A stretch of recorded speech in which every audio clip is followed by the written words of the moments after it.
At 4 a.m., the world is dead silent. Especially when you're a teacher who needs to be up at 5:30.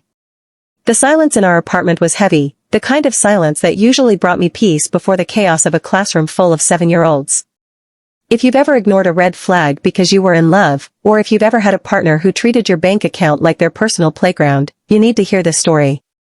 Hit that subscribe button and turn on notifications right now. I'm about to teach you the lesson I learned the hard way: love is blind, but dead is forever. Don't make the same mistake I did. But that night, the silence was shattered by a vibration on the nightstand that felt like a drill going into my skull. I didn't even have to look at the screen to know who it was. My stomach, that traitorous knot of anxiety that had been living in my gut for 7 months, tightened immediately. I reached out, my hand trembling just a little, and the blue light burned my eyes. Daniel. I swiped right. I put the phone to my ear. I didn't say hello. I just listened. Babe, he whispered. And God, I hate that whisper. It wasn't romantic. It was the sound of a cornered animal. Babe, please, listen to me. You have to send $1,500. Right now. Please. I blinked at the ceiling fan, barely visible in the dark. What? My voice was raspy, dry from sleep and instant rage. The lounge, he hissed, panic rising in his throat. They locked the exits. They have security at the doors. They won't let us leave until the tab is cleared. My card declined. Babe, I'm scared. I lay there. I felt the warmth of the duvet, the safety of the bed I paid for, in the apartment I paid the rent on. I pictured him. I pictured him in some dimly lit, velvet-lined trap of a club, sweating through his designer shirt, the one I bought him for his birthday, surrounded by half-empty bottles he couldn't afford. $1,500. That was my car payment plus insurance. That was almost a month of rent. That was the emergency fund I had scraped together by skipping lunches and tutoring brats on weekends. Babe, he pleaded. Are you there? They're getting aggressive. Something inside me didn't just snap, it disintegrated. It was the tether. The little invisible rope that had bound me to his potential, to his dreams, to the man I thought he was. It just dissolved. I whispered back, and my voice was so cold it scared even me. No. What do you mean, no? His voice cracked. They're going to call the cops. They might hurt us. You created this situation, Daniel, I said. You. Don't do this, he begged. Not now. Not over money. It's always over money, I said. Then, I did the hardest thing I have ever done in my life. I pulled the phone away from my ear. I looked at his contact photo, a picture of him smiling, holding a camera, looking like the man who promised to take care of me, and I pressed the red button. I turned the phone off completely. I put it in the drawer. And I lay back down in the dark, staring at the ceiling, while my heart hammered against my ribs like a prisoner trying to break out. I didn't sleep. I just waited for the sun to rise on the wreckage of my life. You have to understand, I'm not a cruel person. I'm really not. I'm a third-grade teacher. My life is built on patience, on nurturing, on giving second, third, and fourth chances. I spend my days wiping tears and tying shoes and telling kids that mistakes are just proof that they're trying. But there is a difference between a mistake and a lifestyle. I'm 30 years old. I am practical. I am steady. I am grounded. I like spreadsheets. I like knowing where my next paycheck is going before it even hits my account. I find comfort in the mundane, in the predictable safety of a balanced checkbook. Daniel. Daniel was chaos dressed in Yves Saint Laurent. We'd been engaged for 7 months. He was 31. He called himself a nightlife photographer. He talked about building a brand, about networking, about visual storytelling. And in the beginning, I drank it up. I really did. It was intoxicating. He was so charismatic, so full of life. He made me feel like my little life of lesson plans and grading papers was dull, and he was the splash of color I needed. But color is expensive. Our lifestyles didn't just clash, they were at war. My alarm goes off at 5:30 a.m. I'm out the door with a travel mug of coffee by 6:15. By the time I'm teaching math, Daniel is usually just rolling over in bed, hungover from editing until 4 a.m. Or that's what he called it. Editing. The cracks started showing early, but I painted over them. I ignored them. Love is blind, right? Or maybe love is just stupid. It started with the rent. "Babe, the transfer is pending, can you cover me until Tuesday?" he'd say. I'd cover him. Tuesday would come and go. He'd forget. I'd have to ask. Then I'd have to nag. Then I'd feel guilty for nagging because he'd look at me with those puppy dog eyes and say, "I'm waiting on a check from a client, why don't you trust me?" So I stopped asking. I just paid. Then I started noticing the mail. Brightly colored envelopes from credit card companies. Urgent. Final notice. I'd put them on his desk. He'd sweep them into a drawer without looking. "Don't worry about it," he'd say, waving a hand adorned with a silver ring I knew cost $400. "It's under control. You worry too much. You have a scarcity mindset." A scarcity mindset. That was his favorite weapon. If I tried to talk about savings, I was negative. If I asked why he needed a new lens when the rent was late, I was unsupportive. If I didn't want to go out for a $200 dinner on a Tuesday, I was boring. His entire identity was a house of cards built on Instagram likes. He needed people to think he was successful. He needed the perception of wealth more than he needed actual money. And I was the bank that was financing the delusion. The pressure didn't build overnight. It was a slow suffocation. It got worse when he started bringing his industry friends around. These people, vultures. Influencers with perfect teeth and hollow eyes. They'd sit on my couch, the couch I bought, and drink his expensive liquor, and they'd look at me like I was the help. Like I was some quaint little civilian who didn't understand the hustle. "You're so lucky to have Daniel," one of them told me once, swirling a glass of whiskey. "He's a visionary. A visionary who couldn't pay his half of the electric bill." I found out he was renting equipment. High-end cameras, lighting rigs, stabilizers. He'd rent them for weekends to look more professional on shoots, to look like he owned $50,000 worth of gear. He was paying premium rental fees just to maintain an image. "It's an investment," he screamed at me when I found the receipts. "You have to look the part to get the part. You don't understand how this industry works." "I understand math." I screamed back. "And the math says we are drowning." He stormed out that night. He posted a story on Instagram an hour later, grinding while others sleep. Big things coming. He was at a bar. The arguments shifted. It wasn't just about money anymore. It was about survival.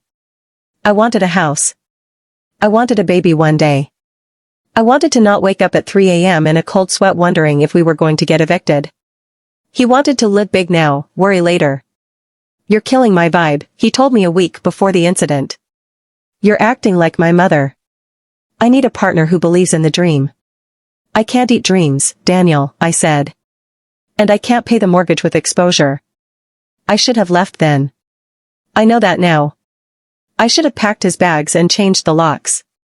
But I was scared. I was scared of failing. I was scared of being alone. I was scared that maybe he was right, and I was just a boring, naggy schoolteacher who didn't know how to dream. So I stayed.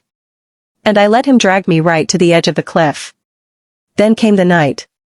The trigger. Daniel's cousin, Marcus, came to town. If Daniel was a chaotic storm, Marcus was a hurricane. He was loud, flashy, and utterly irresponsible. "It's just gonna be a simple dinner," Daniel promised me, kissing my forehead. "We'll catch up, grab a burger, maybe one drink. I'll be home by midnight. I promise." He looked me in the eye when he said it. He looked sincere. "Okay," I said. "Have fun. Please be careful with the spending." I know, he sighed, rolling his eyes. "Trust me." I went to bed at 10 p.m. I had a long week ahead. I graded papers, I drank tea, I tried to relax. But at 11:30, I made the mistake of opening Instagram. I saw Daniel's story. They weren't at a burger joint. They were at the Vault, the most expensive, pretentious club in the city. Click. Next story. A VIP table. The kind with the velvet rope. Click. A bottle of Grey Goose with a sparkler attached to it being carried by a waitress in a corset. That's a $300 bottle minimum. Click. They were backstage with some D-list rapper. Daniel was holding a glass of champagne, laughing, his arm around Marcus. Click. Marcus was standing on the velvet couch, shoes on the upholstery, holding 2 bottles, screaming into the camera. We own this city. My stomach didn't just drop, it fell through the floor. I felt sick. Physically sick. It wasn't surprise. It was the sickening thud of inevitability. I knew, with absolute certainty, how this night was going to end. I knew the bank account was empty.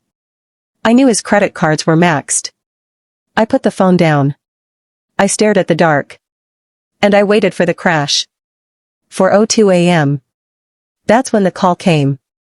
I've replayed this conversation in my head 1,000 times.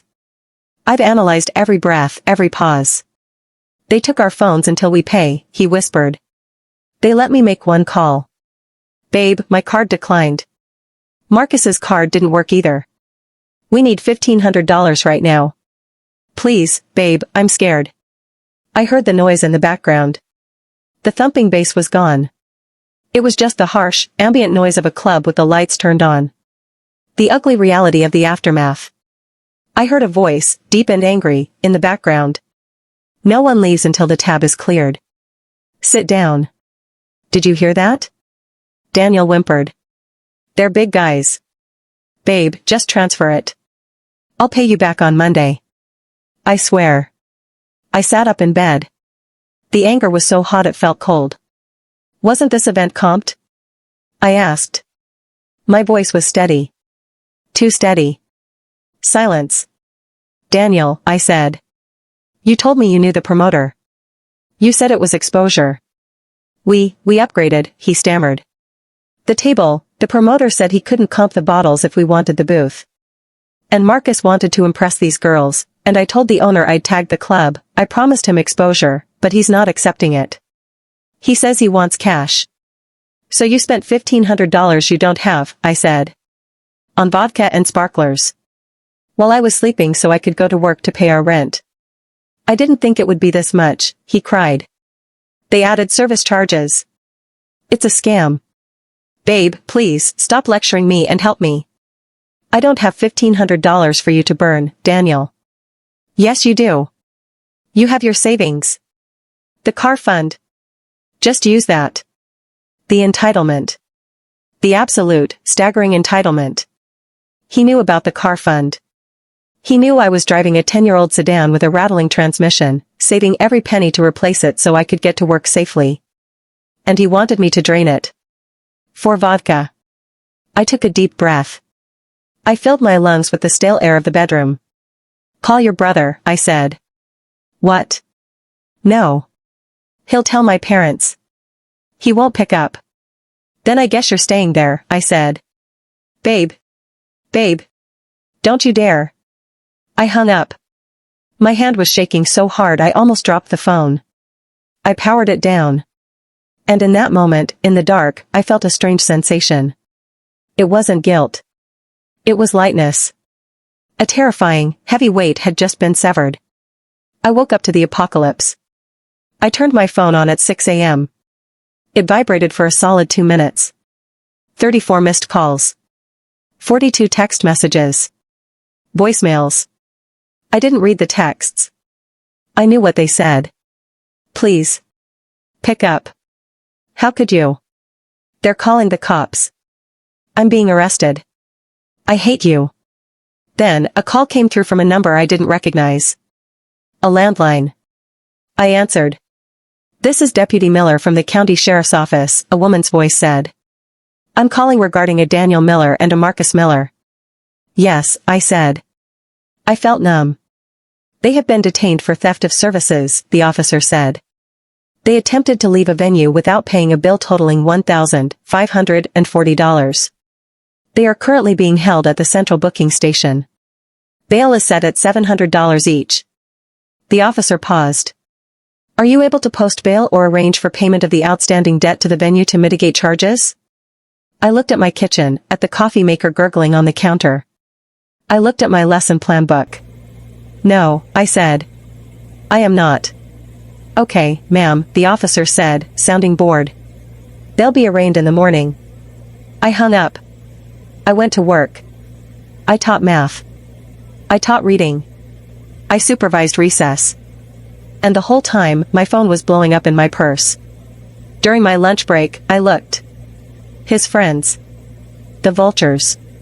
Text from Jay-Z, not the real one, obviously. Yo, you really left your man in jail? That's cold. Text from Sarah, influencer wannabe, he needed you.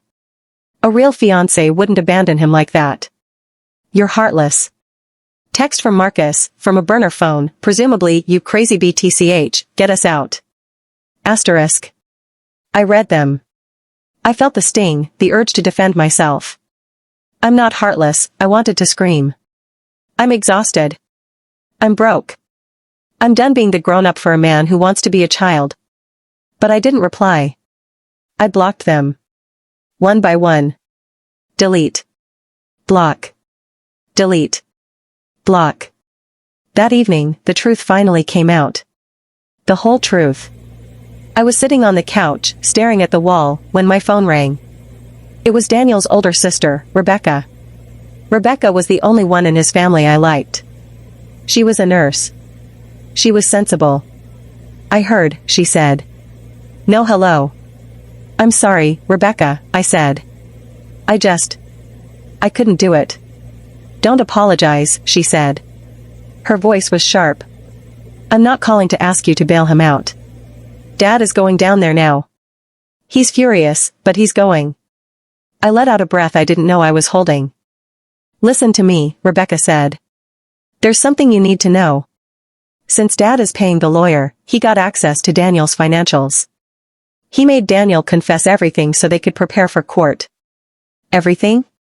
I asked. The dread came back. He owes over $15,000 in credit card debt, Rebecca said. The room spun. 15,000? He maxed out 3 cards. Chase, Amex, Capital One.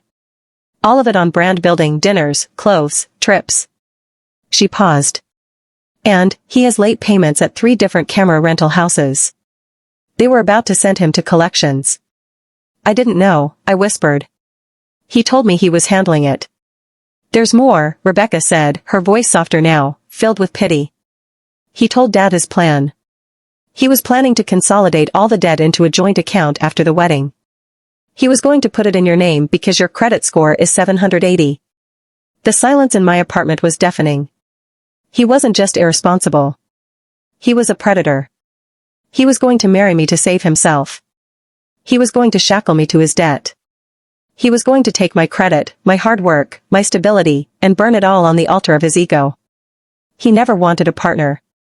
He wanted a financial escape plan. I felt like I had been punched in the gut. But then, the pain vanished, replaced by a clarity so sharp it cut. Thank you, Rebecca, I said. Run, she said. Just run. 2 days later, he showed up. He looked terrible. Same clothes from the club, wrinkled and stained. Dark circles under his eyes. He smelled like jail and desperation. He burst in the door, tears already streaming down his face. He fell to his knees. Literally, on his knees in the entryway. Babe, I'm so sorry. It was a nightmare. You have to forgive me. I was scared. I'll never do it again. I'll change. I promise, I'll change. He reached for my hand. I stepped back. I looked at this man. This 31-year-old man sobbing on my floor. And I felt nothing. The love was gone. It had been strangled by unpaid bills and lies and the image of him ordering a $300 bottle of vodka while I slept. Get up, I said. Babe, please. Get up. I snapped. And don't call me babe. He scrambled to his feet, wiping his nose. I know you're mad. I know. But we can fix this. My dad paid the bail, and I'm going to work it off, Anne. I spoke to Rebecca, I said. He froze. The color drained from his face. What? Why? $15,000, Daniel. Joint accounts.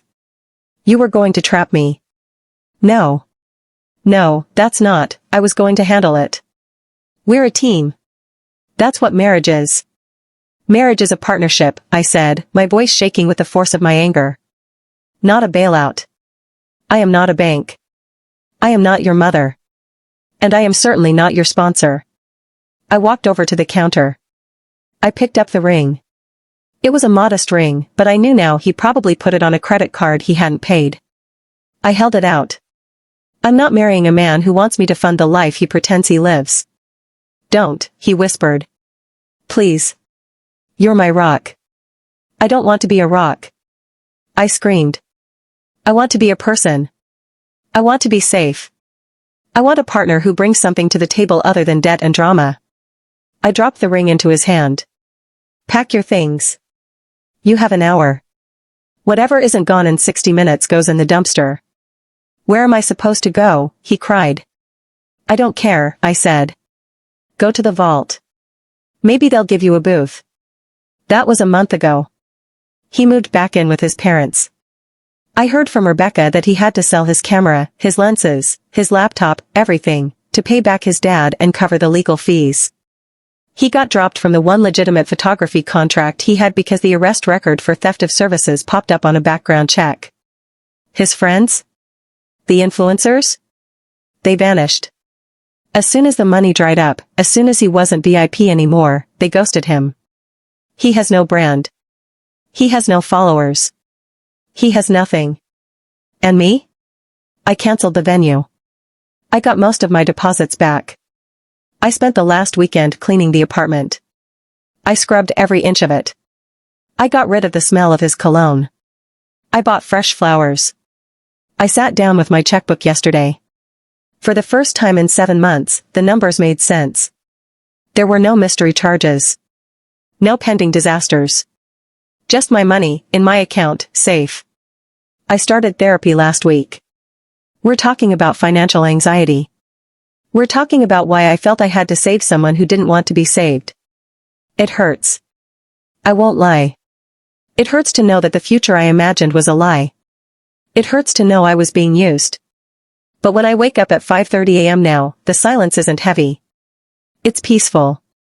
So, take it from me. If someone treats money recklessly, pay attention. If they hide bills, pay attention. If they care more about how their life looks on the internet than how it actually feels in reality, run. Because if they treat their money recklessly, they will treat your heart recklessly too. And unlike a credit card limit, your soul doesn't have a fraud protection plan. I saved $1,500 that night. But honestly, I think I saved my life.